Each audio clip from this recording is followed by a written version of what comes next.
Assalamu alaikum, welcome back sisters. You're watching Women's AM. I'm Ayan, and on the panel today we have sisters Liz and Zainab and our special guest sister Aisha Aslam. Right up next is our final segment of the show where we take a look at a selection of Allah's most beautiful names.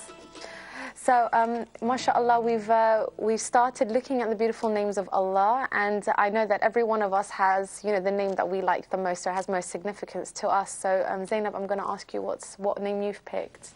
I picked Al-Mu'min, the one who gives iman and security, the one who gives peace and removes fear.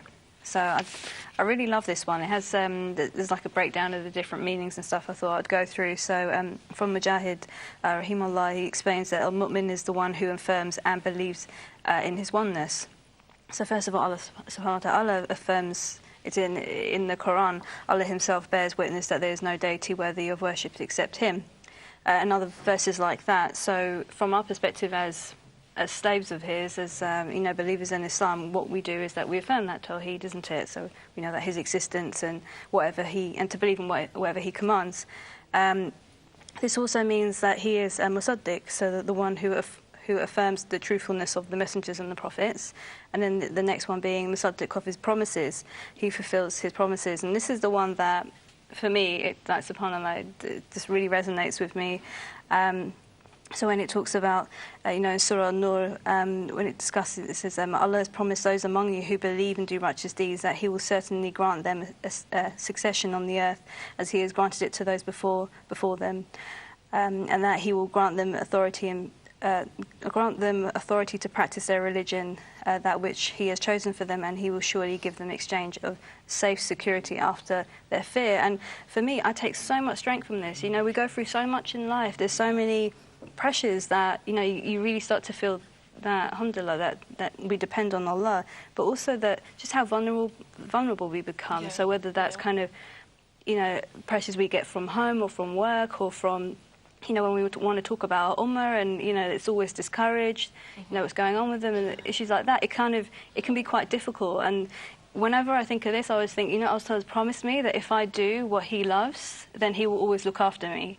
So it gives you such strength and such, steadfastness. So, SubhanAllah, it's my fuel. It's lovely because, the names always have, such layers to their meaning as well. And subhanAllah, you learn, so much from listening to other people's, reasons to why they love this particular name. What about you, Liz? What name have you picked? Well, just to kind of echo what you've said, we covered this obviously last week in the show, and subhanAllah, it's so true. The name I've chosen is Ar-Rahman, and the reason I've chosen this is because like high-profile name, we mention it a lot, and I think sometimes we do fall into this trap of saying something so often that we lose the connection with the meaning of it. And when you look at the meaning of this name, subhanAllah, this segment isn't long enough to kind of go into the whole, the whole meaning behind it. So I'll just literally scratch the surface, and then inshallah viewers can go off and do their own research.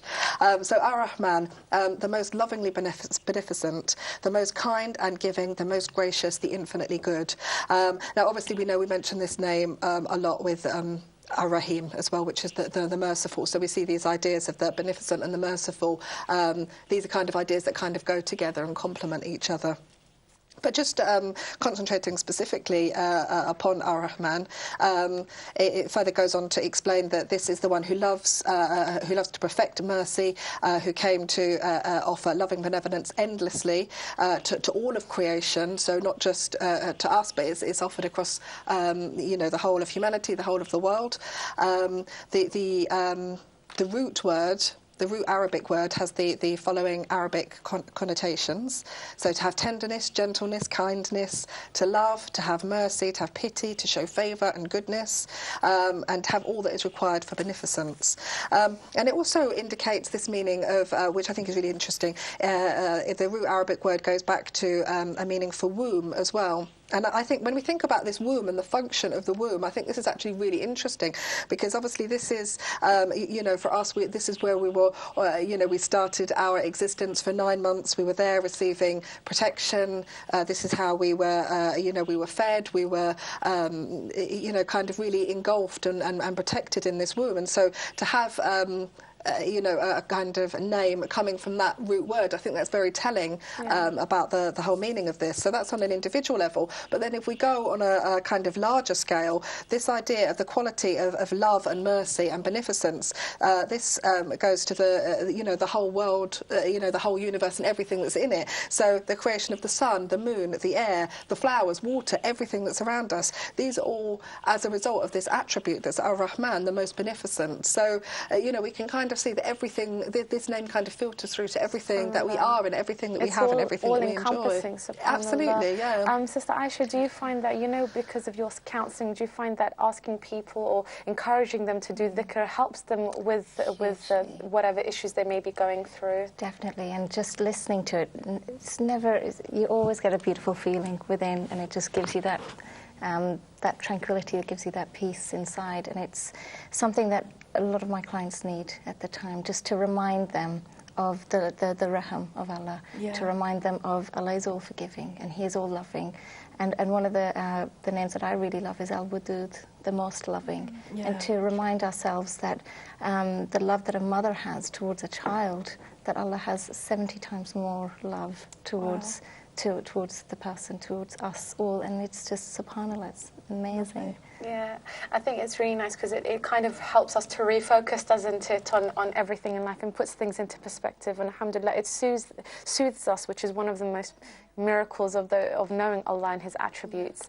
Well, unfortunately, it's that time again, but don't worry, as we're back again tomorrow, inshallah, with the rights of the family. But before we go, here's another reminder of this week's competition. This week on Women's AM, we have another exciting competition for you sisters out there. Up for grabs this week is Just Your Average Muslim book by Zia Chowdhury. For your chance to win this book, all you have to do is answer the following question. Which female warrior bravely defended the Prophet ﷺ in numerous battles?